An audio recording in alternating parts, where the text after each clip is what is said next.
Good evening, everyone, and welcome to tonight's Monday episode of Prospects After Dark. It is 8:30 on July 9th.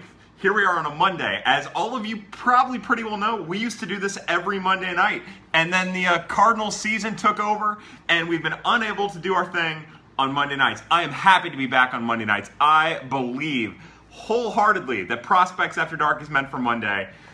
So let's do it. Hello to everyone. Hello to all of the loyal listeners, all of the loyal followers. You guys make this so enjoyable for me. I just wanted to say thank you one last time. We've got plenty to go over. We have a trade deadline looming. We have trade deals being rumored. We have clubhouse riffs. We have all-star snubs. There's a lot to talk about right now. Ben Cerruti, as always, presents us with the question before we even get started. C70 presented us with the question before we even got started. There's a lot to talk about. Somebody said best day of the week. Thank you very much, Tyler Mustache. We really, really appreciate it. Yeah, as Iowa Neck, I believe it says, we have a dirty 30. We're calling it the Dirty 35, the mid-season Dirty 35. Our top 35 prospect countdown. That's going to start rolling out next Monday. We're still trying to tweak exactly how we are going to unveil it, but I've been doing a lot of groundwork. There's a lot of prospects to talk about. There's a lot of new guys entering our little list, and there's a lot to go over. So let's see. What are you drinking tonight? Oh, I didn't bring my bottle. My bourbon tonight is Old Forester. It's nothing fancy, but it's a solid mid-level bourbon. Again, nothing fancy. Believe it or not, the reason I got Old Forester is as I'm walking through the liquor aisle at Schnucks, it dawns on me that Old Forester is like the most Matt Carpenter sounding bourbon out there, and I'm really pulling for Matt Carpenter to win the final vote. Some people, I'm watching while driving on Highway 70. If I get a ticket, I'm sending it your way. That's fine. We'll have a GoFundMe. Send your speeding tickets and driving erratic tickets to Cardinals Gifts. He'll pay your ticket. I hope Danny Mac gets to see a signature squint. So if for all of the new people who may or may not be joining us, I do a lot of squinting. I say a lot of really terrible things. I'm super awkward. I apologize for the awkwardness from the get-go. But this is a lot of fun. We encourage you to have as much fun as possible. Bring ridiculous questions. We like ridiculous questions. We like ridiculous fun. I mentioned on the Twitter tweets that if you came, I would lick your face. I took a nap on the floor. The floor right here, right there. There's a floor right. Well, that's not the floor. But I took a nap on the floor earlier. I don't know how it happened. I'm basically a golden retriever. Hats off to my brother Michael, who took 32 years to realize that I'm basically just a human version of a dog. Should Cards be in on Harper? Well, that's a kind of a loaded question, right? Well, so the Cardinals have, and not to hate on Dexter Fowler, but they have one underachieving right fielder, and they have a right fielder in Harrison Bader who should probably play as often as possible. For me, like if you're talking about from a trade deadline perspective, then no. I would like to see Tyler O'Neill get those at bats. I'd like to see Harrison Bader get those at bats if they're going to give at bats away. I love Bryce Harper. He's a tremendously talented player with the batting average aside. I just don't know how he fits in. Pardon me, how he fits in with the way that the Cardinals are currently constructed. Gold mentioned that Tyler Webb could be coming up soon. He's only pitched one game in Memphis. Derek Gould is a very smart and dialed-in human being. I trust what he says. Tommy Lane has pitched really well. I would think that he would also have a chance to find his way up to the major leagues. More importantly, Tyler Lyons pitched incredible in his rehab assignment yesterday or 2 days ago. Struck out the side. More importantly than who else might come up, whether it be Webb or Lane, getting Tyler Lyons to pitch that way and pitch patron pitcher to pitch the level that he pitched last year, that's more important to the Cardinals bullpen than who the supplemental lefty could be. And also Brett Cecil has pitched well when he's been used sparingly. So I would like to see Webb and I would like to see Lane both get a chance. I just, here's crossing your fingers and hoping that Tyler Lyons is the Tyler Lyons that we knew last year, which I think it can be because we love Tyler Lyons. Hacking, clubhouse strife, and terrible free agent signings are the Cardinals a top 5 dysfunctional organization. I think right now, because we are a fan base, we feel that dysfunction, right? We feel it hard. And between some of the comments that Mr. Mazelek has made, between some of the comments well, not, Mr. Fowler hasn't said a lot that makes him look bad. It's a really, really delicate situation right now. For me, it's hard to believe that an organization is dysfunctional when they're still winning, and they're still, again, they're not winning the way we all want them to do, but they're still above 500, and it seems like it seems like the only dysfunction is from the fan base right now. It's just aggressive distaste in the fan base. So I don't know. Dysfunctional organizations in baseball. I still think the Reds are dysfunctional. The fact that the Orioles haven't moved Machado. I think right now we're caught in the heat of the moment, and I think that's a bummer. And hopefully, in the next week or two, we have a little clarity on the situation. Now, should stats be valued? Older generation / X players hate them. Let's see. Oh, hey, Ryan, how are you? Molina has a better home run rate than Stanton. What a great season by Yadier Molina. I love to see him succeeding the way he is. And now since Buster Posey had to bow out of the All-Star game, it's got to be Yadier Molina to replace him. Somebody said, Nick Malone says, hi, Nick, sweep Chicago and Cincy before the break. Yeah. So if they sweep, first off, if they take 2 or 3 from Chicago, that is a step in the right direction. That's a step worth getting excited for. And then, depending on the letdown that might come with Cincinnati, because remember, for me personally, one of my major concerns about this particular club is they don't ride like the success. They've had a couple of miraculous late-inning walk-off wins. They've done some pretty amazing things late in games, and it never seemed to jumpstart them. It kind of flatlines them, and they usually come out and don't exactly play enthusiastic the next game. That's a major concern for me. So I would like to see them win 2 or 3 from Chicago and then sweep Cincinnati it'd be one of, you know what I mean. I'd like to see them, sorry, I forgot these off days. I'm sorry, that was terrible on my part. Sorry, I keep saying that they're in Chicago and I immediately go to the Cubs. I would like to see them take, and also the Monday-Thursday thing on the day off has me screwed up. I apologize, guys. I completely apologize. But yeah, I'd like to see them take both of the games against the White Sox and then, steer into Cincinnati and shut that thing down. Let's see. God, I don't know what the hell I'm talking about. Let's see. Hello, Tara. Nice to see you. Key 5-game series against the Cubs after the All-Star break. Yeah, you might as well. So here's what we know, right? The Cardinals are entering the All-Star break, and it's a really delicate time. They're behind in the wild card. They're behind in the division. It would do them well to go into the All-Star break with the days off that they have succeeding. We've had a bunch of questions here that I've missed as I've talked about like a jackass over absolutely nothing. Somebody says Alari's Montero. We'll be talking about Alari's here. Is Jag still performing bad from Graham? Jag, for those of you who do not know, is Jose Adolis Garcia.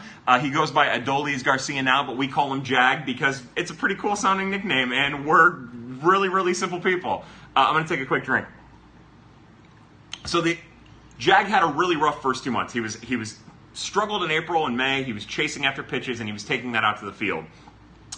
In June, he cleaned it up a little bit. Now, he wasn't striking out as much, and he wasn't getting on base, but he was making solid contact, and he was driving the baseball.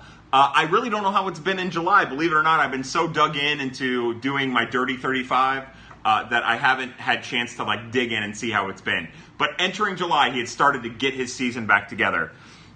Let's see. Helsley update. I do not have a Ryan Helsley update. He's still out with shoulder fatigue. I'm not going to say if I know if he's pitching or not. I can't say I have it confirmed or not. But right now he's not pitching in-game. And until he pitches in-game, you've got to wait for word on news. How should stats be valued? Older generation / X players hate them. Younger gen think they are everything. Well, so I disagree with this, that comment. I think that a lot of the people in the older generation, I think that they definitely have a distaste for it in their mouth. And a lot of the guys on the television are the guys like John Smoltz, the former players. Yeah, a lot of those guys are yelling. Tim McCarver is crotchety old man about it, which I love. I thought Tim McCarver was incredible this weekend. He and Danny Mac are great together, and that's not just because Danny Mac might be in here. I love that. People got upset about some of the stuff McCarver was saying. I thought his anecdotes were hilarious. He was so enjoyable. But anyways, yeah, some of the older players get crotchety about it, and I think that it's kind of a misnomer that everyone in the next generation like adores them and loves them and agrees with all of them. This is what I know. Now, I'm a very middle-of-the-road human being. I try my hardest to find the middle ground in everything.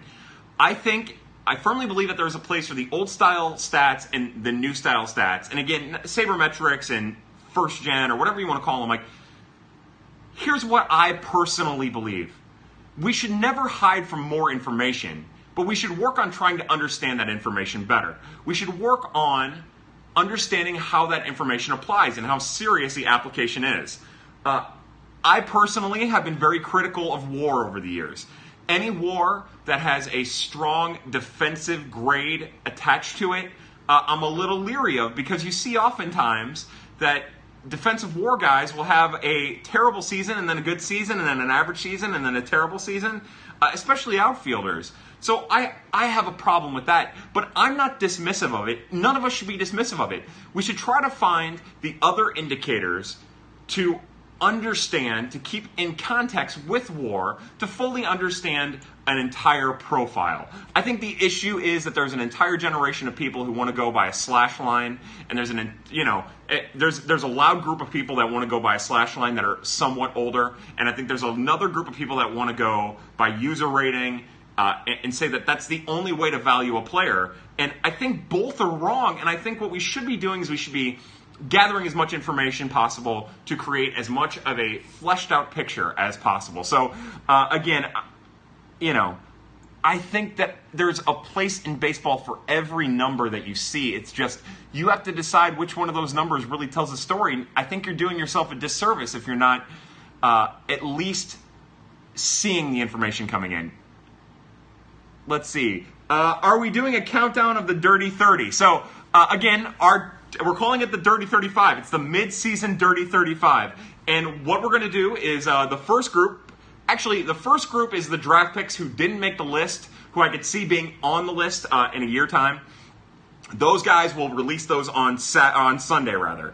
And then the first group, 35 through 31, will come out next Monday, All-Star Monday. Next group is on Tuesday, Wednesday, Thursday, Friday, Saturday, Sunday. Hopefully, we're going to try to keep to that schedule. You guys know how this thing gets. But I'm really excited about it. It's a lot of fun. We'll talk more about it as we go along.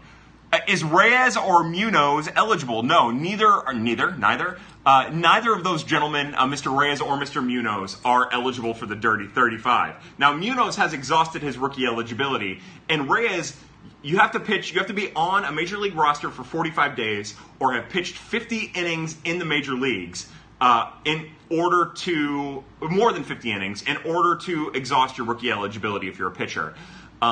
Reyes is right at 50. He's still rookie eligible, but we're not calling him a rookie. I want to tell you guys, so here's my thought is we have been talking about Alex Reyes now for so long, and there's nothing that I can say that you guys don't already know. There's the apprehensions that I have about his health. You guys already know that. We've already talked about that extensively. I would rather remove him from the list because he's right on the cusp and tell you about somebody new. I'll give you the first one. Catcher number 35 on our Dirty 35 countdown is Carlos Soto. He is a 19-year-old catcher at Johnson City. I'm not going to give you his scouting report.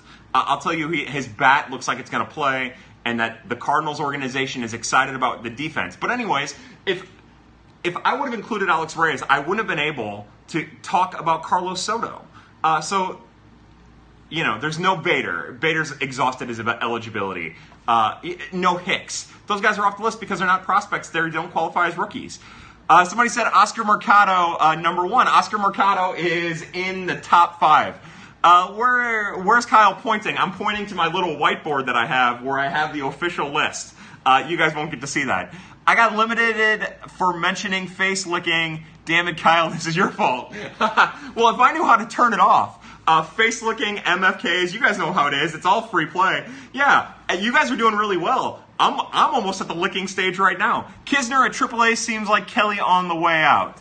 I don't know anything about that. I'm going to stay out. My personal stance on the Kisner, Kelly, Molina catching depth thing is you can never have enough catching depth. And even though Carson Kelly hasn't impressed everyone at the major league level, there's reason to believe that he will impress in the long run.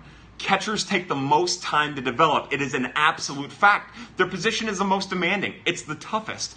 And sure, he still does some things that are fringy, some things that you might worry about in the long run. He would do well to add about 10 pounds of muscle so that the balls that he's hitting to the track are going over the fence. Or, the weak fly balls might find a gap. That would be a big step for him in the right direction. But remember with Carson Kelly, that gentleman he worked his tail off this offseason and every season leading up to now, not just to transition to catcher, but to get his college diploma. I'm anxious to see what an offseason gets him, even at his age. Don't give up on Kisner, don't give up on Kelly. I love Andrew Kisner. One of my favorite prospects. He's a fine young man.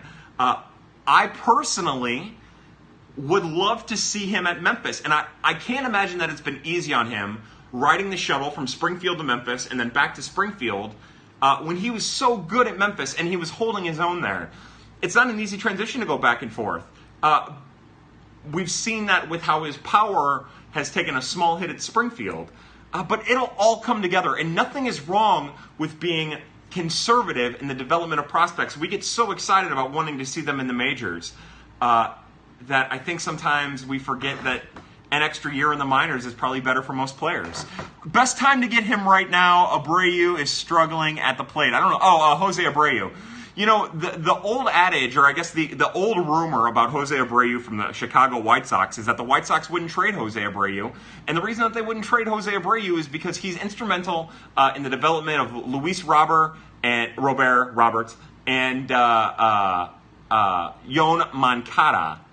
And it seems like the White Sox, while they would entertain the idea, it would take a huge haul to get him that probably the Cardinals don't possess. But I love Jose Abreu.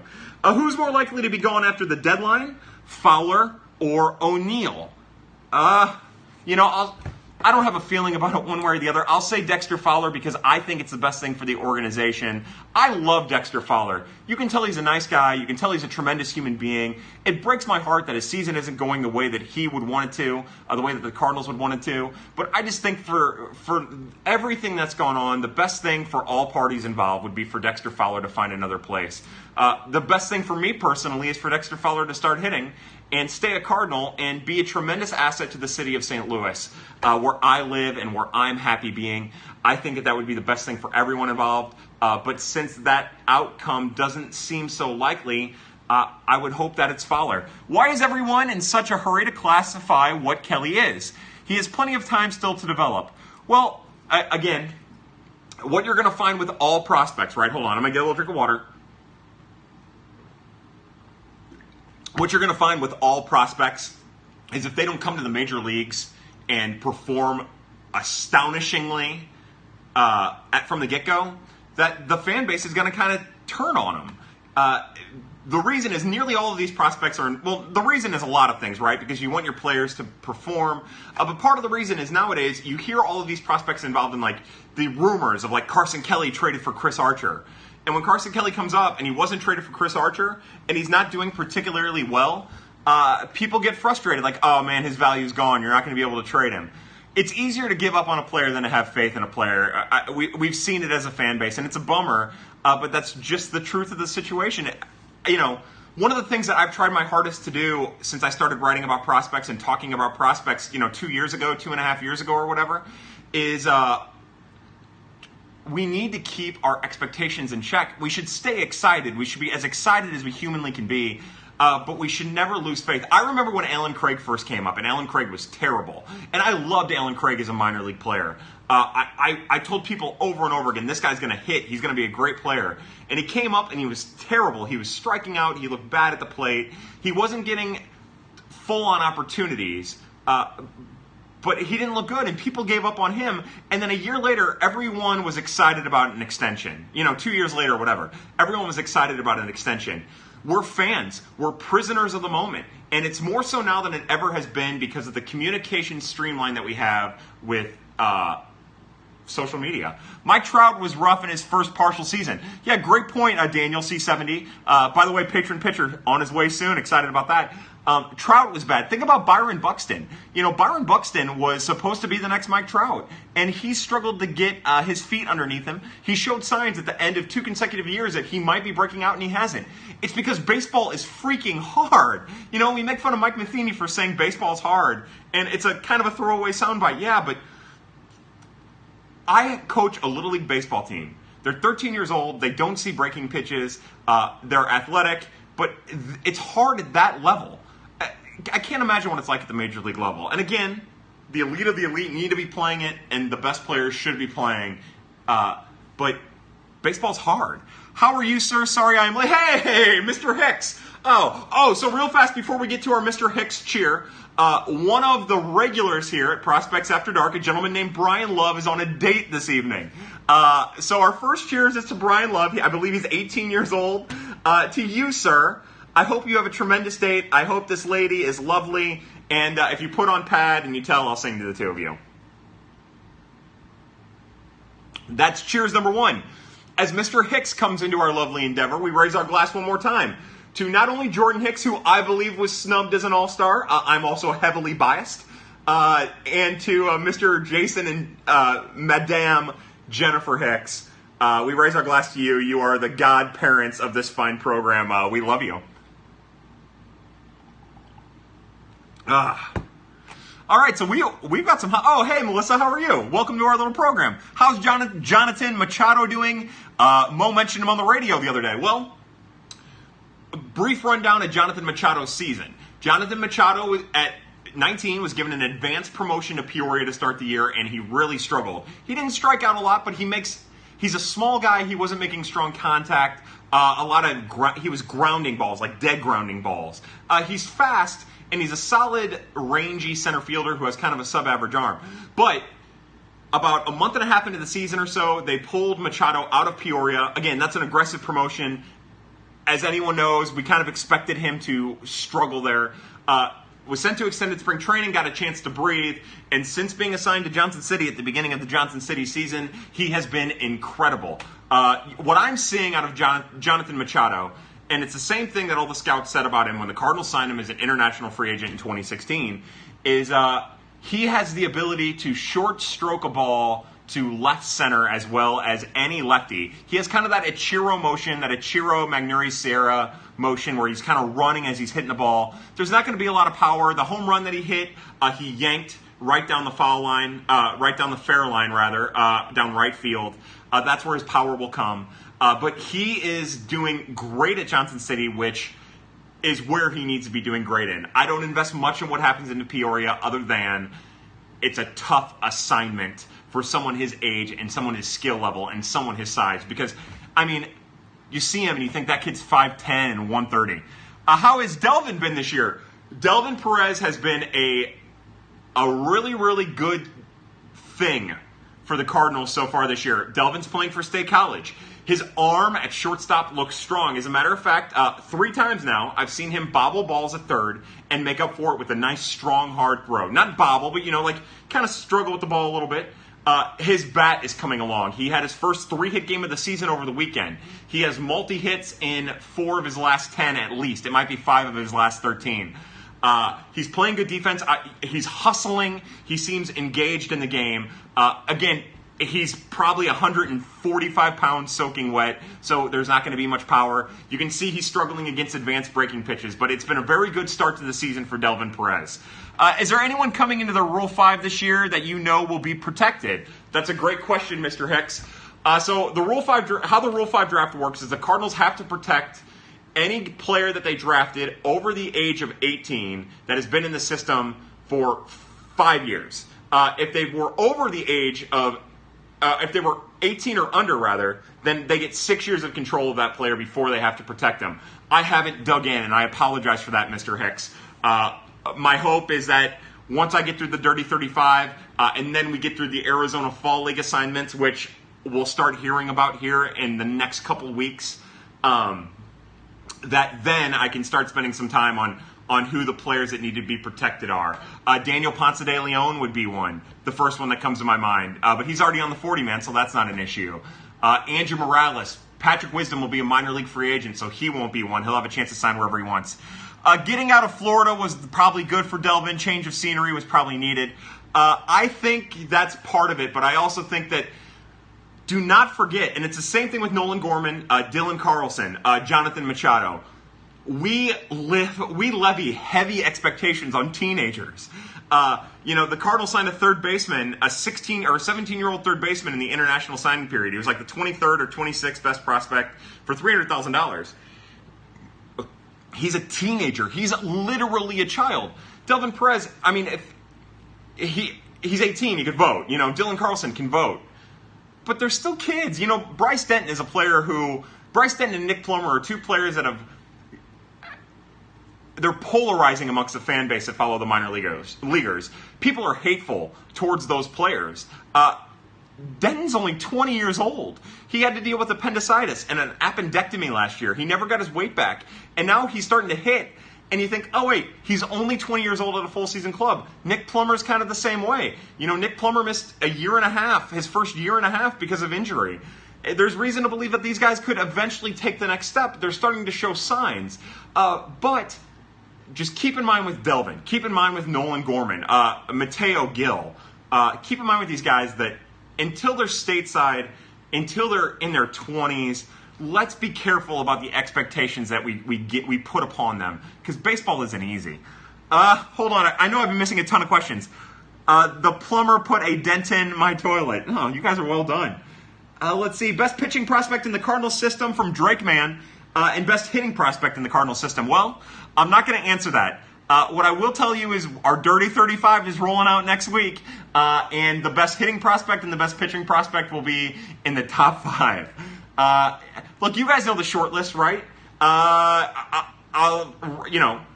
He's on the outside looking in, but Randy Arozarena, Andrew Kisner, Oscar Mercado, Tyler O'Neill still, who has rookie eligibility, Nolan Gorman, pitchers, Ryan Helsley, Dakota Hudson,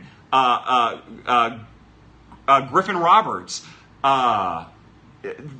It's in that group. Kyle. Oh, hi, Steele. How are you? Can't watch tonight, but wanted to share, and I will listen tomorrow. Hey, my pleasure, Steele. Thank you for popping in, saying hello, and I hope you enjoy it tomorrow, buddy. I hope you have a great night. Graham says Tommy Edman. Now, and without giving away very many spoilers, what I will tell you is Tommy Edman is in the top 15 for sure. He's worked his way from the early 20s up into the top 15, and he's had a really great year. When will Robert start pitching? That's a great question, Chi-Town Cardinals. Hey, Ryan Schul, how are you, buddy? So here's the deal with Griffin Roberts, right? And I went back and I looked at Dakota Hudson and Zach Gallen, some of the other pitchers that pitched in college that were drafted by the Cardinals that pitched a lot of innings in college. And what we saw was those pitchers usually pitch in like the last 10 days of July. And again, they'll be pitching in somewhat of a relief role. You might not be happy because there's a chance, like Peter Gammon said during draft day, that there was a chance that Griffin Roberts might make a major league impact. I'm glad the Cardinals aren't doing that.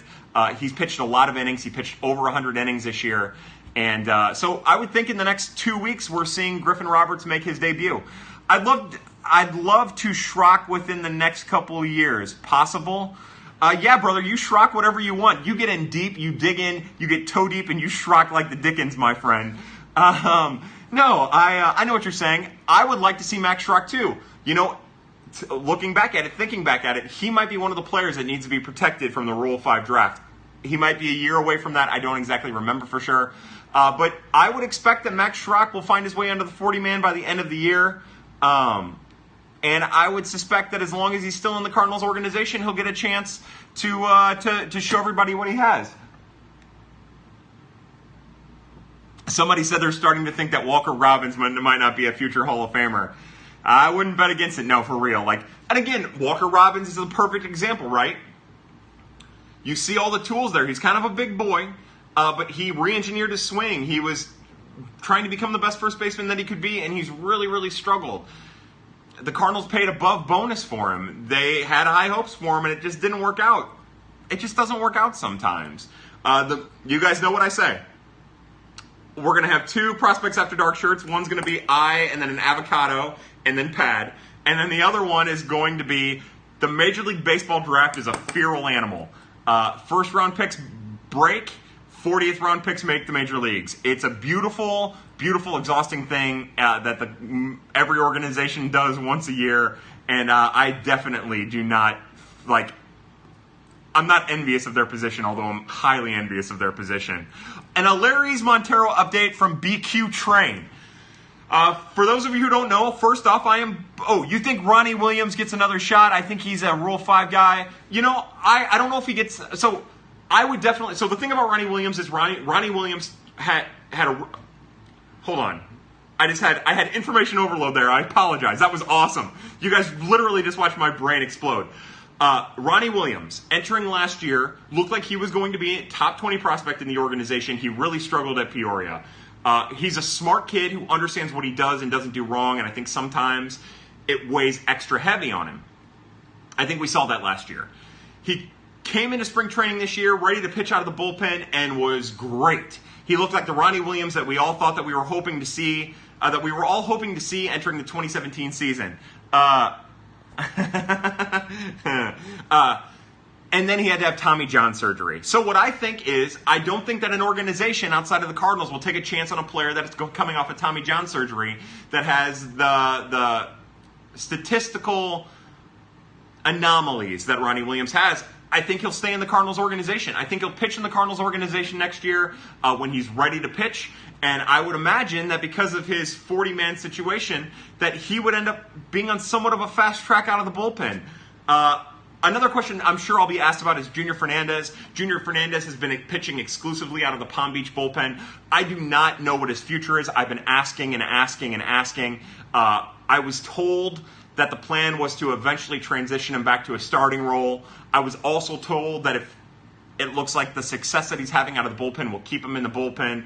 I think it's a fluid situation, and I think that we'll see that play out over the season. Do you know? Okay, so somebody asked, do you know much about William Jimenez hitting over 400 at the Gulf Coast League? No, I don't. Again, I say it all the time. The Gulf Coast League and the Dominican Summer League, I spent very little time on. I want to be able to provide you with as much information about Johnson City on up. I look at the stats, but I don't dig heavy into those guys. Terry Fuller you do because you love Terry Fuller. There's guys that you do, but let's let them get to Johnson City. The Dominican Summer League and the Gulf Coast League are 2 weird leagues because most of the time the age bracket is from 17 to 23 with varying levels of success and talent and lack of talent, and those stats usually don't mean anything. Finally getting to watch again. Oh, hey, Kendra Nicole. Oh, it's so nice to see you. Welcome. How much have you talked about Montero? Oh, so again, Larry's Montero. Thank you for bringing him back up. I get distracted. I apologize to whoever asked the question. Larry's Montero is a third baseman for Peoria who has, on May 10th of this year, I said he was going to be, with a GIF and everything, I said that he was going to be the next big prospect, and the next talked about prospect in the Cardinals organization. That was before they drafted Gorman, of course, and Roberts. He had a really great first half of the season for Peoria. Solid. His K rate was a little high. It was 25%. And his walk rate was 7. Both of those numbers weren't going to be good enough. But he was only 19 playing in the Midwest League, and he was holding his own, and he was anchoring the Peoria lineup, and pitchers were careful with him. Well, since the All-Star break, he has gone nuts. He's lowered his K rate. His K rate over the last 100 and something at bats is down to 20%. His walk rate is right at 10% over that. He's hitting power. He's hitting doubles. He's controlling his swing. He's turning on inside fastballs. He's filthy right now. And yes, there's a very good chance that Mr. Montero is due for a promotion. I hate the Florida State League, which is where Palm Beach plays, and that would be his next step up. And there's no reason to rush him to Springfield yet because you have Evan Mendoza who needs to get every rep he can at third base. Although he's been pretty damn good over there this year. It's just not going to hurt him to get as many reps as possible. So what I'm getting at is, unless Palm Beach is on a playoff run, I like him in Peoria for as long as possible. He's kind of a shaky defender. Mr. Hicks says he loves that Prospects After Dark sign. Yeah, that's awesome, right? Cards Gifts made that for me a long time ago, and I didn't have any bobby pins to put it in. Thumbnails, or whatever they're called. So yeah, that's Larry's Montero. He's a top 10 prospect in the organization, undoubtedly. I've heard somebody said that somebody wrote an article like questioning his athleticism or talking about like how out of shape he has the potential to be. Man, these are the same conversations that people said about Pujols. That's kid stuff, man. That's kids' evaluations. That's trying to fill column inches, man. Anyways, I don't know who that was. I'm sorry if you were the person who wrote it. I was asked about it today at work, and I literally laughed out loud. So there's that. Let's see. How much have you talked? Okay. Who goes down for Gregerson and Lions? Bryce Denton on fire in the minors, and Mendoza struggling in Springfield. All right. So look, before we go to the Gregerson Lions thing, Mendoza. Don't think of Mendoza as struggling. Think of the league adjusting to Evan Mendoza. This is what happens oftentimes when a player gets an advanced promotion to either AA or AAA at a very young age with very little experience. He's still doing well enough for me. It's the same conversation that we had about Tommy Edman last year. The Cardinals had to be aggressive with Tommy Edman last year and put him in Springfield. And all you wanted to see is that he wasn't striking out to the point where you were like 25%. That's not going to work. I think he's right at 18% in AA. That's still too high for him. That's not the type of hitter he is. But what I'm getting at is he's not a very experienced hitter. He's playing great defense there, and that's what matters to me. It'll get better for Evan Mendoza. As long as he's not floundering, as long as he's not hitting 170, as long as he continues to play good defense, it's fine. Pujols hit a home run in high school on top of my old high school 500 feet away. That's awesome. I missed it. J.B. Woodman update. Drake, man, there isn't a whole lot to say about J.B. Woodman. I know a lot of people... Hold on. I know a lot of people got a little excited about J.B. Woodman hitting for power and having like a 280 average earlier in the year. But remember, he's old for the Palm Beach age, and it's nice to see any hitter hitting well at Palm Beach. But he still strikes out too much, and he still hasn't earned himself a promotion to Springfield. And until he starts hitting at AA at the age that he's at, there isn't much to update. He's a fine organizational depth piece at this point, and he's something that the Cardinals don't have at the higher levels, and that is left-handed hitting. Damn it, now I have a backtrack. It was Carlos Soler, not Carlos Soto. I don't know what happened. I'm sorry. Wait, I missed it. Who did he say is getting sent down for Gregerson or Lions? I haven't said anyone yet, but that's a perfect transition. Thanks for putting that on a tee for me. Do you think we trade Bader or O'Neill soon? I don't know. I would suspect that John Brebbia would be the first one to go. I know that's not what you want to hear, but I would think Brebbia would be the first one to go just because of how it all works out. And then after that, I really don't know. I don't know what that next move is. I was looking at the 40-man a little while ago, and I thought, honestly, the move would be John Gant. You send John Gant back down, because you don't need him before the break and you won't need him immediately after the All-Star break. You call up either Gregerson or Lions in his place, and you let it roll a little bit. Unless, of course, John Gant got sent down and I didn't know about it, which has happened before. Oh, wait, hold on. Oh, we got Carlos Soto talk. I love it. He hasn't been the sharpest recently. Gomber, relief pitcher or starting pitcher from our friend GM Gersh. You guys know how I feel on this one, too. I view Austin Gomber as a starting pitcher. I've always viewed him as a starting pitcher. Our friend Forever Cards, Todd, hates Austin Gomber. He hated him before he got called up to the major leagues. Here's my thought is Gomber is good against righties. He's good against lefties. He's never pitched exclusively to lefties, and that was kind of his role in the major leagues. He was used as a lefty specialist, and it didn't work out. He was also used heavy when he first got brought up to the majors. Well, not first, because when he first was brought up to the majors, he wasn't used, and then in his second turn is when he was used for 3 innings to start, maxed out a little bit, and then struggled to recover and get his stamina back, his sharpness back. And when he finally got his sharpness back, you saw him pitch well, and then you saw him being used as a loogie, and that's not the role that he's meant to play. Austin Gomber, for the organization, it's in the best the best, and it would be for the best for the organization for Austin Gomber to stay as a starting pitcher. What do you think a possible trade package for Arenado would look like? So one thing I'm going to say about Nolan Gorman real fast, because I've seen people talk about trading Gorman for Arenado. Keep in mind that the Cardinals cannot trade Nolan Gorman until after this season. Now, they could still do that player to be named later thing that Trey Turner suffered through before the rule was changed. Back when Trey Turner was traded to the Nationals from the Padres, he was traded almost immediately after he was drafted. He was traded after he was drafted, and the rule was you had to be in a system for 1 year before you could be traded. And so his development was coordinated between the Padres and the Nationals, and then when he was finally able to be traded, they traded him. So they could do the same thing with Nolan Gorman to get Arenado. And honestly, I personally believe the Cardinals do not have a package I don't think the Cardinals have a package that gets Arenado. I don't think the Rockies would trade Arenado, not until they absolutely have to, just kind of like we're seeing with Machado right now in the Orioles. I just don't see it possible. I also saw somebody say something. And yes, Arenado's year is next year, but remember, same situation with Machado. I also saw somebody say that Dakota Hudson would be a perfect fit in. Dakota Hudson would be a perfect fit because he's a sinker ball and a pitch to contact pitcher in Colorado, and I disagree. The one thing that they found is that it's the flamethrowers that are having an effect in Colorado. That's not what Dakota Hudson is exactly. And sure, you would think sinker ball.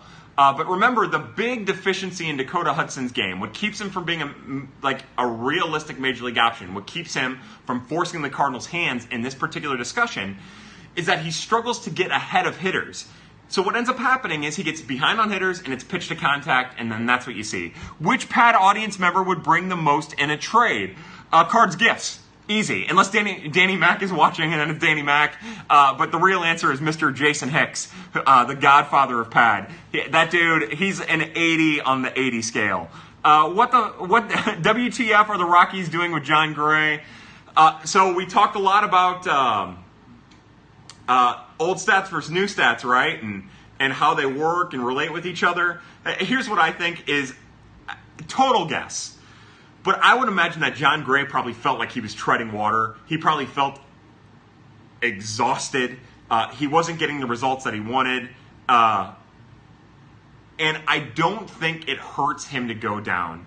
And it's not like the Rockies are in the heat of a battle for a playoff spot and they can't afford to send him down. Mr. Hicks, so Mr. Hicks, Dan McLaughlin, and Cards Gifts have no trade clause. They're 10-5 guys, no trade. And I would imagine that it was just as much for a psychological rest as anything. He's a very talented young man who I wish was a member of the Cardinals organization. It's just, again, getting back to prospect development, to player development, it's always okay to have a little extra time in the minors to regroup when needed. We saw the Cardinals do it with Randall Grichuk, and it seemed to work sometimes. Colton Wong, and it seemed to work. How would Babe Ruth be if he played in today's baseball? He'd be the greatest of all time. He'd be swole. He'd be built like Giancarlo Stanton, and I would hope he'd be drunk all the time. But if it was like actual Babe Ruth, time machine, finds his way into a baseball game in 2018, I still think he'd hit. I just think he'd get super plastered, and there would be a million stories written about him the next day, and fan bases would hate him, and then the lunatic fringe like myself would love him, and it'd be a whole thing. Speaking of, I'm sitting in my car. What's up? What's up, Brian Love? Oh, wait. Oh, Brian, we cheered you. Brian, is your girl there? Is it time for me to sing? What's going on in the car? Okay, Urias hits 2 doubles tonight and is hitting decent. AAA promotion on the way. So Ramon Urias signed as a free agent out of the Mexican League this wintertime. Started the year at Memphis because of injuries that got Jairo Munoz starting the year with the Cardinals. Struggled mightily in Memphis. Went back down to Springfield, hammered the baseball. Then got promoted to Memphis and struggled again. promoted back down to Springfield, and in his last 3 games, he has like 2 home runs, a 3-run shot, a solo job. He had 2 doubles tonight. I think he has another double in that time period. I don't think it would hurt him to get a promotion. I personally, as he's a utility infielder, I believe that Tommy Edman is more deserving. I think Urias would go because Urias is more of a slugger. But the reason I want to talk about Urias, and I'm mispronouncing his last name, I want to say that, it's like Urias, is because now we're starting to get an idea of what how the Mexican League translates. Hold on.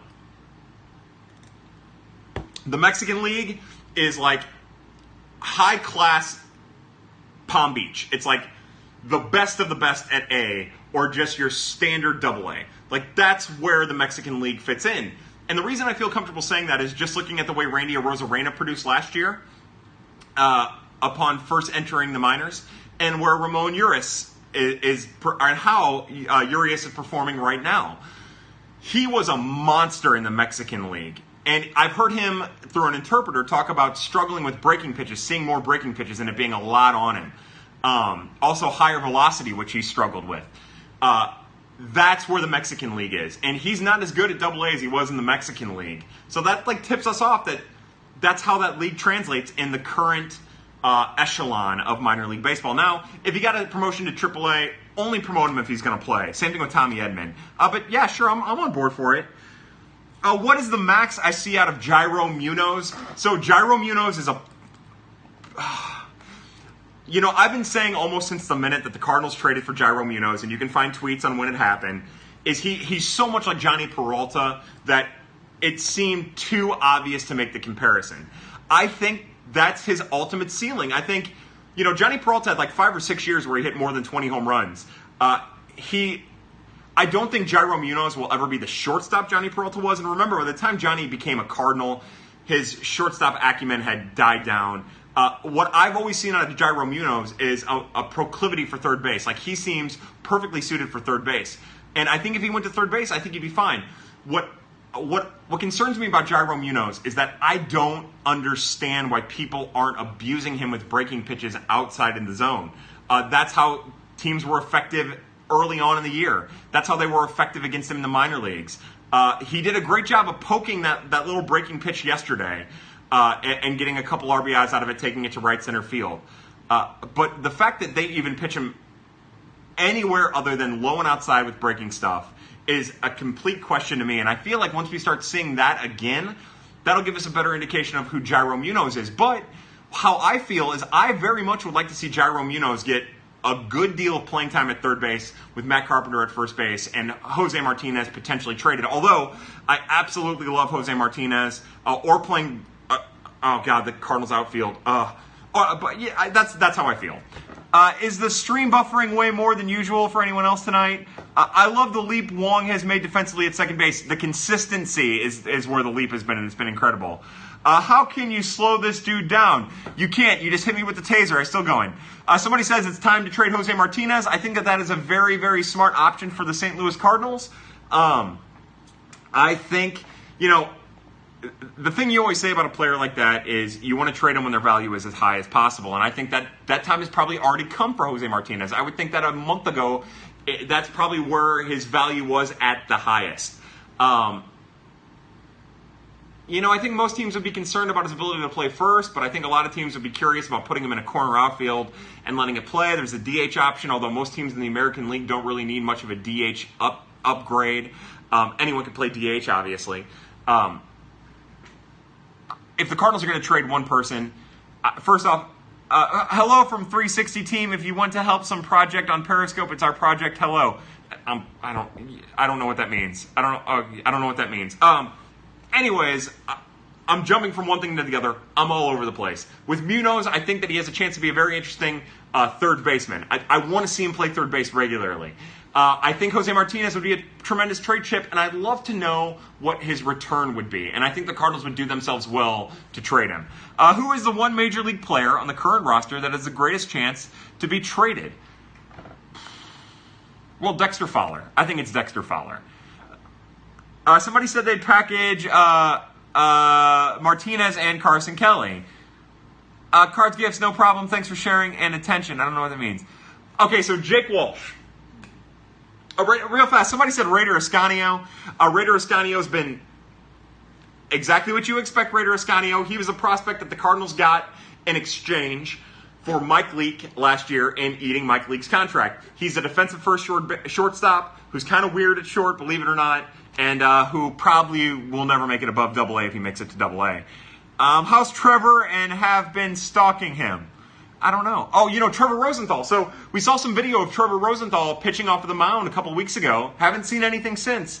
I don't know how he's progressing. I wish I did. I wish I was paying attention. I am not, unfortunately. And, yeah, that's what I have. The next person I want to see promoted from AAA is Stubby Clapp.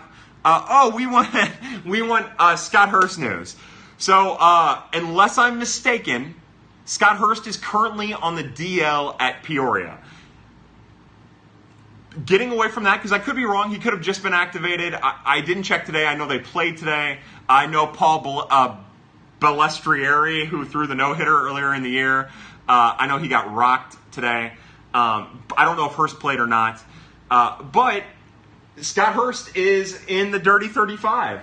He's in the Dirty 30, actually. And what I'll say about Scott Hurst is I was a bit of a doubter, and now I'm a bit of a believer. And what I feel about Scott Hurst is that he does a tremendous job of staying defensive in 2-strike counts, in pitchers counts.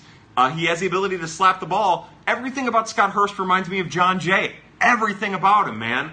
It's just he has a better arm out in the outfield. He's a little bit rangier. He doesn't have people forget that John Jay had 10+ home run power in the minors. He had 10+, maybe 15+ stolen base capabilities in the minors. And of course that didn't manifest in the majors, and that goes to show you the disconnect between majors and minors. But that's the kind of player that I get to see Scott Hurst being if he keeps the contact rate up, if he keeps that slap hit tool in line. A lot of people would want a prospect to increase their power numbers, and I definitely want to see that out of Scott Hurst. I want to see that out of every prospect. I think what he's doing now, if he continues to get better at it, is in his best option, and I like Scott Hurst a lot. We need to trade as many current players as possible for high-end prospects. Maybe. They're still above 500, and I want to see what it looks like here in 2 weeks. Seeing production this year, do we still make the Marco Gonzalez, Tyler O'Neill trade? Yeah, I think so. What I will say, hold on. Look at it this way. Tyler O'Neill still hasn't gotten a fair shake in the major leagues, and that's just how this thing works.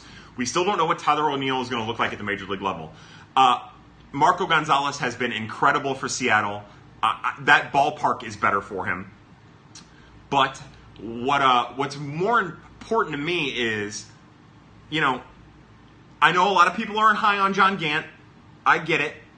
But I personally like John Gant better than Marco Gonzalez. And, I'll probably end up eating those words by the end of the year. And John Gant's in the rotation. And they still have rotation options beyond... Oh, God, I lost the top of the pen. They still have rotation options beyond John Gant at the minor league level. So, if you're asking me what's more important to have another... You can never have enough pitching, of course. The Cardinals don't have left-handed pitching depth other than Austin Gomber and Evan Kuczynski, who's hurt with a hamstring injury, who we'll get into in the Dirty 35. But Tyler O'Neill is power, and that's something that the Cardinals don't have readily available. Victoria Dryden, hello there. John Gant is underrated. I agree, Eric Thomas. John Gant is extremely underrated. I don't know what I did with the top of this pen. Predicted 2019 outfield. Here's what's going to happen with the 2019 outfield. You're going to have Barry Bonds. You're going to have Bryce Harper. And you're going to have Kenny Lofton. And it's going to be the best outfield in the history of baseball. Let's trade for Jake Diekman. That must be Graham. Gotta be Graham. Hello, Victoria. What you got on Connor Green? Lance Dance. Connor Green was one of the toughest players that I had to rank on the Dirty 35. Keep pointing to the whiteboard. It's really simple with Connor Green. All that he has to do is clean up his command, because right now he's walking more hitters than he's striking out at Memphis. His rate was 20% strikeout rate at Springfield and 15% walk rate at Springfield when he was a starter. He's transitioned to the Memphis bullpen. until he gets his command under control, he's not necessarily an option, but there's a mechanical adjustment to be made there. I think I know what it is, but I'm not going to speculate on it just yet because I haven't dug as deep as I would have liked. I think I see it. I think I know what it is. But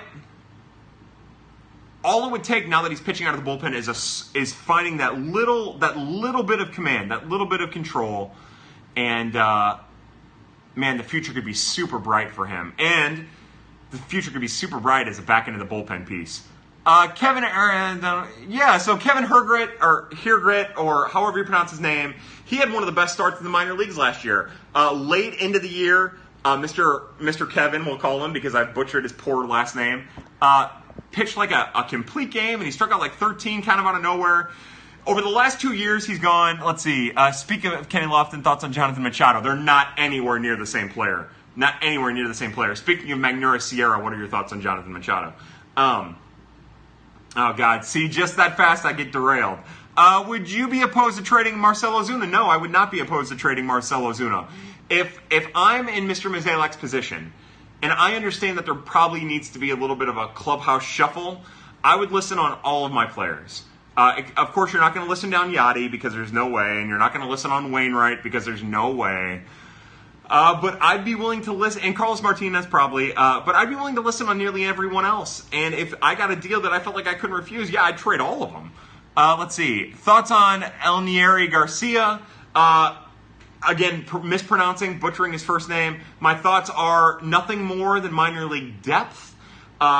I like the fact that the Cardinals are being aggressive over the last couple of years of trading international cap money that they're not going to be able to spend for supplemental pieces for their organization. Garcia has a checkered past. He had the 80-game suspension. You guys know all that stuff. What I know is when I watch him, he has a breaking pitch, a curveball, is what I think it is, that looks like it might be able to play if he can learn how to mix it with the fastball well. But he has a command issue with his fastball, too. So right now it isn't anything. You know, I keep a closer eye on Webb and Lane. And then you just never know where it's going to fall after that. J.A. Happ with a higher ERA than Cole Hamels. Hello, Graham. Welcome to the show. Do you think the Cardinals can hit a stride and make the playoffs? That's a tough one. Look, anything could happen, right? And I do feel like a couple of weeks back we saw them playing their very best, and we were all pretty damn impressed with what their very best looked like. It needs to be more consistent. And, you know, they need the very best of all their players. And maybe, you know, we've talked a lot about how one roster move isn't going to do it, but maybe one roster move gets them clicking. Because right now, and I've been saying it, and it's the patient way, the patient approach. It's the least easy approach for all fandom, but it's the patient approach, and that is the Cardinals' best bet is to get all of their hitters hitting at the same time. And the reason I say that is because that's just how the Cardinals organization works. They're not necessarily the most aggressive about trading for any type of short-term assets. It's a tough road and a tough rope to walk. But I think it could happen. Right now, I'd put the probability at like 35%. But you just don't know where it's going to go from here. Should we be excited about Lane Thomas, or is just minor league depth? Real fast, Micah Harris says trade Pham from Rosario on Twins. That'd be interesting. I don't know if I'd do it, but it'd be interesting. Lane Thomas, Dirty 35. I'm going to watch on Dirty 35. Boom. You didn't see it. Lane Thomas is on the Dirty 35. Lane Thomas is two different players. Again, you'll read about it, but he's a player that is really good and really confident that you think, wow, that kid's going to be a major leaguer. And then the other half of the time, he's tentative and almost looks scared, and that player is going to hold him back. So until, in the immortal words of Master Aemon, Grandmaster Aemon from Game of Thrones, kill the child. If he can kill that little bit of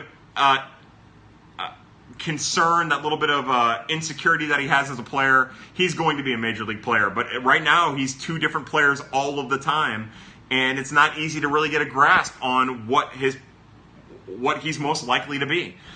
Nice Game of Thrones reference from Junior the Fourth. Yeah, I'm full of them. I made a Hound reference earlier. My mind is always in the game, is always in Westeros, as it were. Graham says Alec Hansen. Graham, I apologize wholeheartedly, and I mean this, for not having the write-up of Alec Hansen for you. Oh God, Jake Woodford. I just did my small little write-up on Jake Woodford, so yeah. I do understand Game of Thrones, you're right. If I hear the name, anyways. And just that fast, I'm lost. I apologize. Jake Woodford actually was what threw me off. So here's the deal with Jake Woodford. In the preseason Dirty 30, I said that my major concern with him is that it's tough when you give up as many base runners, because at the time he was giving up almost 13 or 14 base runners over every 9 innings, to be successful as you went along. And I thought it might be best for him to start back at Palm Beach instead of getting an aggressive promotion at 21 at Springfield. And what we saw is that exact same thing. You know, his curveball has come a long way. It has gotten substantially better. I've been impressed by its development. But he's still a pitch-to-contact hitter. He still isn't ready for AA or AAA, and he's at AAA right now, and it's more out of necessity than anything. I think that there's other options at AA who I would much rather see at AAA, but Woodford's there, and that's where it's at. He's a classic case of just needs more time to develop. The development could still happen. It's not worth giving up on him. But the key thing to watch is going to be how many base runners he puts on base, because his walk rate is like 3-4, somewhere like mid threes, and per 9, and his hit rate is like 10.5 per 9, and that's where it was last year. Even when he was successful, even when his ERA was 3.10 over his last 10 starts, and it's not an easy thing, you know.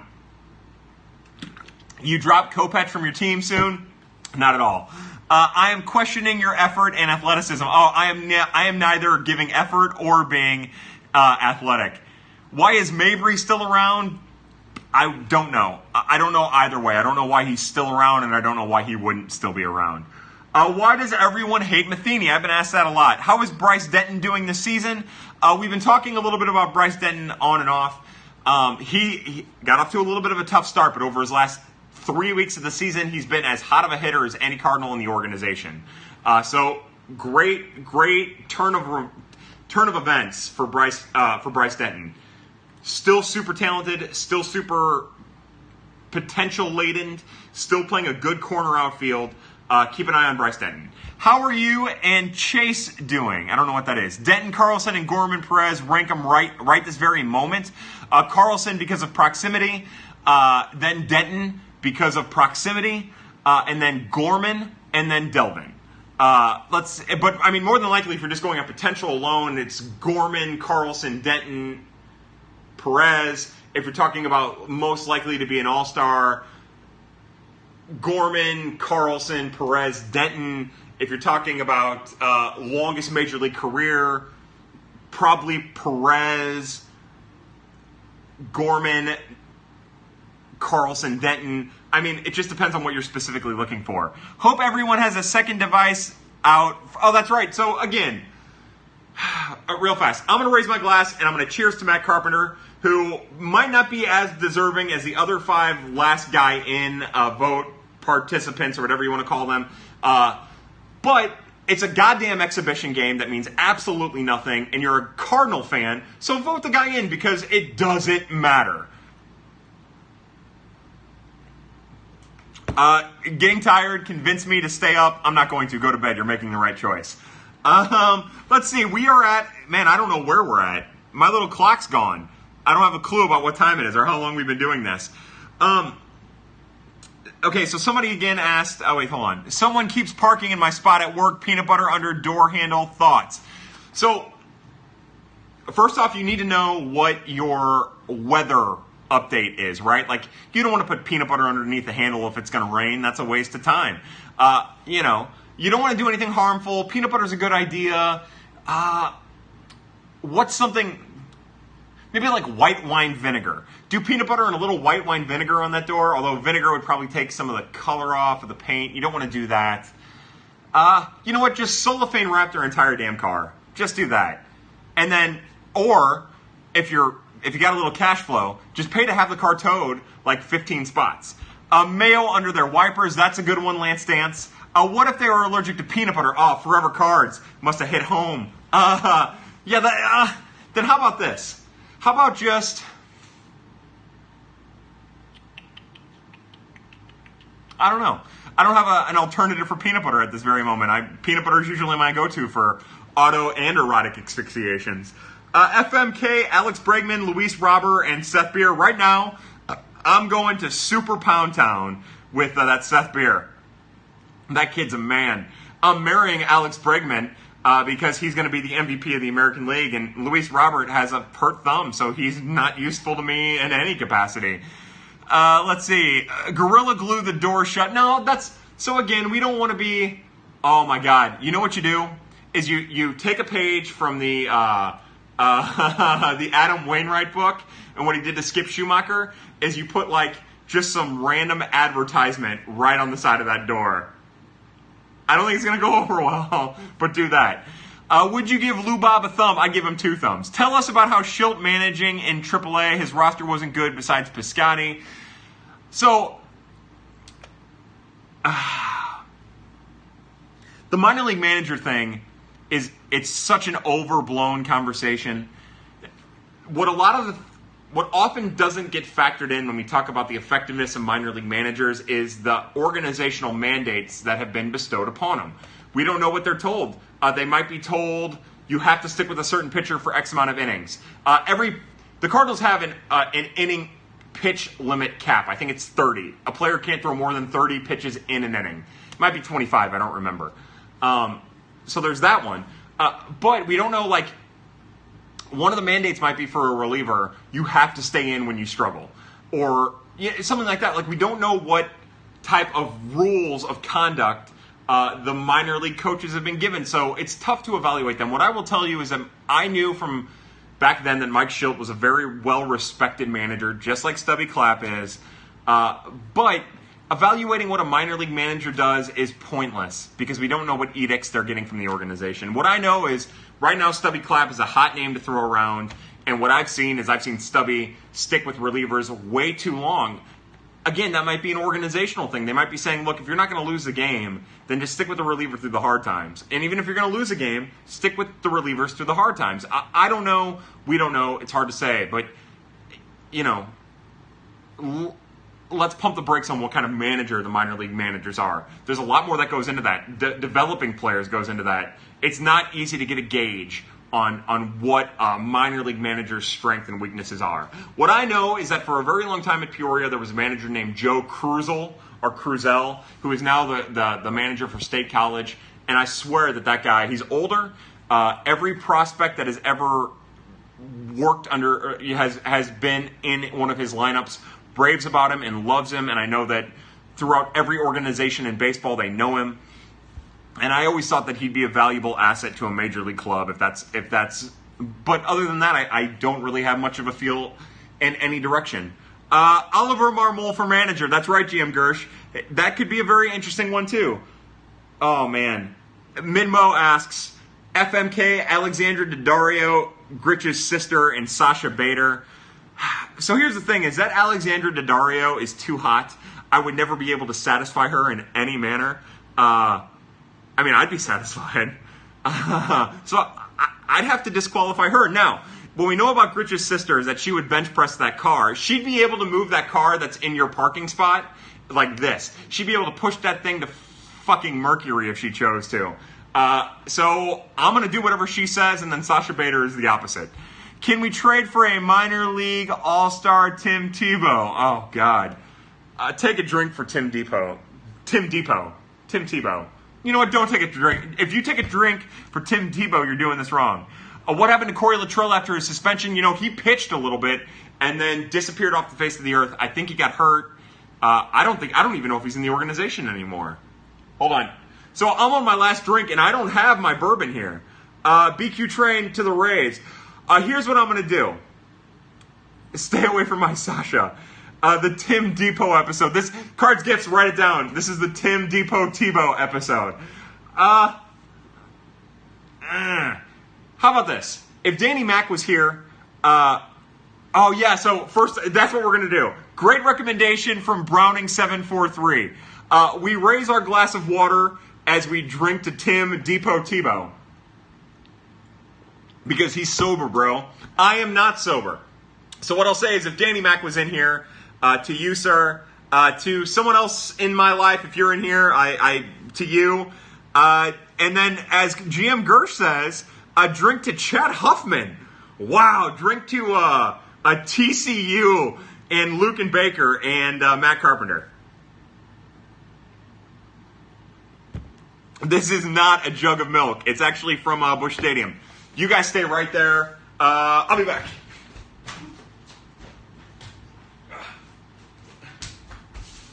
Hi. There you are. I missed you. You were gone for so long. I thought you had left. Oh, but hey. Here we are. You, me, an audience of 100. Just talking. Knowing each other. Feeling each other. Licking each other. Like I promised. I want you to treat me like a golden retriever. Pet me, boy. Pet me, girl. All right, so here's what we're drinking tonight. We are drinking Old Forester. I'm out, and I don't have the slightest idea how long we've been doing. I don't have how long we've been doing this for. I don't have the slightest idea. That the number is gone at the bottom of the screen. I don't know what it means. Oh God. Oh no. I'm breaking the machine. Yes. I'm not lying, guys. I actually fell asleep on the floor today. I don't know how I got there. I'm not kidding. So I was having some laptop problems, and Cards Gifts was working me through it. And all of a sudden, I woke up on the damn floor right here. Don't have the slightest idea. Great, now I want salt and shmee. Yeah, I'm craving salt and smoke. Let's go tomorrow. Cheers to the Marlins beating the Brewers. Hey, Stu Styles, what's up, brother? Stu does the amazing recaps on a daily basis for Birds on the Black. To Stu Styles. Forever Card says, let's play golf. I am terrible at golf. I play golf a little differently than everyone else, as my friend John Givens and Greg Eschelbach will attest to. I hit the ball, and I run after it. I run right after it just like a golden retriever would. Oh my God, I'm a golden retriever. Oh, God, this is so embarrassing. One thing I want to say real fast before we get into more of Kyle After Dark. By the way, did Brian Love ever talk about how things went with his date? Do we have any idea about how our boy Brian Love is doing? Brian Love, we need you to tell us how your date went. I am indeed, a la Moses, a very, very happy golden retriever. God, I'm just bouncing all over the place. This is as bad as it gets. So again, Salt and Smee tomorrow, Tom McCoy, you let me know. Forever Cards, let's play golf. I'm terrible. I'm an embarrassment. Not just on the golf course, but pretty much everywhere else. Tyler Moustache says this. Yep. I like emojis. I don't know what any of them mean. I was told that an eggplant is a fruit over the weekend. Who would have thought? I just thought it meant excitement. I was also told it meant a dick. Who would have thought? Yeah. So Stu Styles. One thing I definitely wanted to mention again. We've had a great turnout with people just buying stuff on the merchandise store at Birds on the Black. Get your hat, get your knit cap, get your beanie, get your dad hat, and finna ride out on this bitch. Because right now, man, that stuff, it's moving. And you're going to want to get your stuff now because it's going well. Guys, do not tweet at poor Dan McLaughlin. Let him have his night away from the rabid fan base. That poor guy has dealt with more than any one man should ever have to deal with. Wearing my hat now to hide my haircut. Yeah, me too, Remy Grill. I should be hiding my haircut too. Let's see. Get yo dad hat, biatch. That's right. Fish and gifts. Oh, I like that. All right. Well, we've been going strong. Does anyone know how long? For like an hour and 15 minutes now. Is that where we're at? So again, we have very little bourbon left. We've already made a cheers to Matt Carpenter, to Brian Love, who's on a date or might not be on a date anymore, which is a little concerning. Unless, Brian, you are on a date and it's time for me to sing. Dan McLaughlin, Mr. Hicks, as always, the Godfather. We've done a bunch of really great cheers.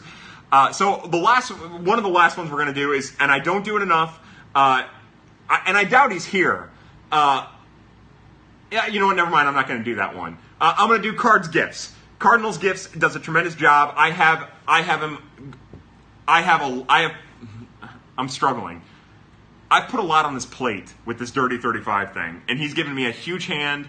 And for real, I'm a hack.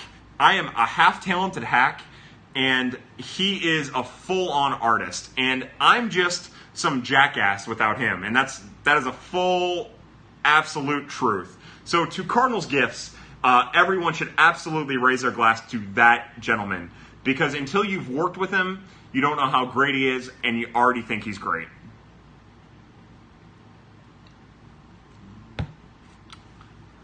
The old lady is making me turn off Periscope. Ask her MFK, say, hey, babe, how are you tonight? Oh, me, I'm feeling good. Don't let her answer. Say, oh, me, I'm feeling good. Hey, MFK, babe, Brad Pitt, Angelina Jolie, and Carson Palmer. And just watch her head explode. She won't understand what's going on, but force her to answer it, because that's how all good marriages are made. Means a lot, thank you. Yeah, you know I mean it, Gifts. You're the best. Do we have anything else we want to talk about? We are at last call. Need a Victor update. I don't know how Victor has done since the weekend. He was hitting like 270. Strikeouts were starting to tick up a little bit. Still hitting for a couple extra base hits. The power hadn't manifested yet, Graham. But it'll come. Again, he's still young. Let's talk about Victor Martinez at the end of the season. I've been saying that since the get-go. Let's talk about him beginning next year. Is MM the right manager to help develop those young prospects? I don't know the answer to that question. Look, I think it's easy for a fan to say no. What I think is that we don't know exactly what goes on. Baseball it's extremely tough. The success rate of first-round draft picks is right around 50%. It's 56, and it's creeping towards 60, which is a sign that it is starting to get a little bit better. But it still goes to show you how tough it is to be a major leaguer. I think what's happened is that lately, in the recent past, we've done a very good job, myself included, of overhyping the prospects. And I think that has skewed the organization's expectations of what a prospect can do. And I think that guys like Jordan Hicks who come up and who are lights out and who are dynamic, it makes it tough for guys like Carson Kelly from a fan perspective, when they struggle to buy into it. Because you see the 21-year-old kid who comes in and is an immediate sensation. And then you wonder why the kid who has struggled, who was hyped up, isn't doing what he's supposed to do. So what I'm getting at with Mike Matheny is he the right person to develop the prospects. What I'll say is one of the biggest criticisms about Mike Matheny is that he's only a little league manager, and you can't make the criticism that he's a little league manager and that he can't develop prospects, because they're children. Both are children, and there's a lot more that goes into it than just is he the right person, because we don't know what's going on. And it's not just Mike Matheny, right? Yeah, you've got an entire coaching staff in there. And Mike Matheny's the head of that. He should be mandating and dictating how shit happens. But it's not fair to heave that all on him. Not Brown _ Braun, not Brown _1. Sup, Braun? How are you? What I know is right now that it is dire straits for Cardinal fans. We want to change. It would probably be better to have some type of change in any capacity, and it's time for something to be shook up. Never thought of it like that. Good answer, brother. Another great episode. Hey, thank you, K Sodak STL. My pleasure.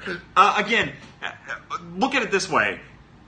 When you're talking about the manager or the Cardinals, if you feel your blood pressure starting to rise, that means you're probably not necessarily evaluating it as free-spiritedly, and you're probably evaluating more on emotions than anything else. Take a second to just think, you know what? Realize that you don't like Mike Matheny, and then let the realization that you don't like Mike Matheny help paint your exact thoughts about what's going on in the organization. If that makes sense. You guys know me. I stumble over words. I'm an idiot. If you had to put together the next Reyes, Flaherty, Weaver, who would they be? I don't know what you mean by that, Graham. Like in the organization that hasn't made a major league debut? I don't know. Mr. Huey, no doubt. I second that emotion. How about this? If I had to pick like the next three, In the organization, it would have to be Hudson and Helsley. And then as I look at the big board, Griffin Roberts. They would be those three. We need Glenn Brummer on the coaching staff. He would keep the team morale boosted. I don't know who that is. Hey, Seth Muller, by the way. Seth, welcome to Prospects After Dark. I'm sorry if I've been missing your questions, but welcome to Prospects After Dark, my friend. It's been a pleasure to talk to you these last couple days. MFK, Nolan Gorman, Eleris Montero, and Evan Mendoza.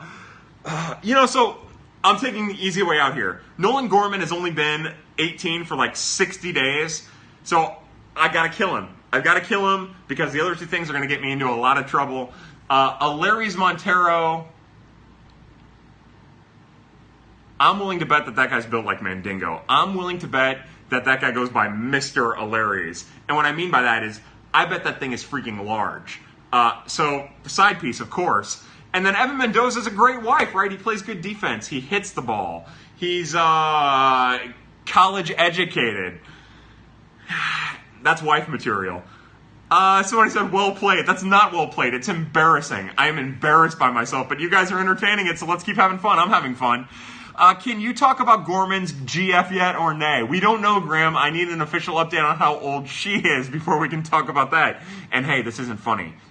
Not funny. If she's 18, it's going to be super funny. But if it's not, then come on now. Let's all be adults. Not her, though. Mandingo Montero. Wildcats. Oh, God. J.R. Davis is playing center field now. Yeah, I like J.R. Davis a lot. J.R. Davis is a nice organizational depth piece who... I don't really have a lot to say about J.R. Davis. So you mean he's got an eggplant? No, I mean that he has a freaking gourd. Someone capture Kyle's serious face, please. The Mandingo Montero episode. I like that, too. Yeah, it only took like 2.5 hours to get to the Mandingo Montero episode. All right, guys. Look, we've been talking long enough. I feel like we've had a tremendously successful little play here on Prospects After Dark. It feels good to be back on a Monday, and I appreciate you all joining on a Monday. Real fast, Tyler Thurman, I believe is what it says. Eggplant pad. That's a great shirt. If someone makes that, I would be the happiest ever. Thanks, Kyle. Disturbing entertaining as always. My pleasure, Eller Market. You're one of my favorite. You're like my new favorite person on Twitter. It's been a pleasure talking with you. Hey, J. David Reed. Hi, J. David Reed. We're about ready to call this thing a night. We're gonna raise our glass, right? So the Cardinals have 2 games against the Chicago White Sox. And then I believe 3 games against the Cincinnati Reds to end the year. I thought that they played the Cubs for 3 and then went to Cincinnati. I'm embarrassed by myself. I apologize. So, how about this? How about a 5-game sweep to get them into the All-Star break? That's what we're going to cheers to. We're going to cheers to Matt Carpenter being an All-Star because the All-Star game doesn't mean a damn thing. So let's get our guy in there. We're going to raise our glass for Cole Hamels because he would be a nice little piece to the Cardinals organization if you didn't have to spend a lot.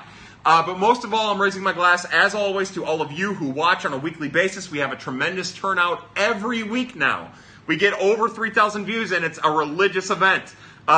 Not the drinking and the other stuff, but that we're getting that number, and that's all because of all of you.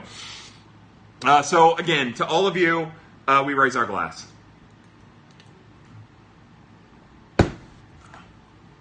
Prospects After Dark, Monday, July 9th. To everyone who asked questions, to everyone who participated, you are part of the resistance. For everybody at Birds on the Black, check out the merchandise store. Check out the Facebook page. It's an incredible thing that we're doing. For everybody in the Reese family, I say thank you so much. And happy hunting.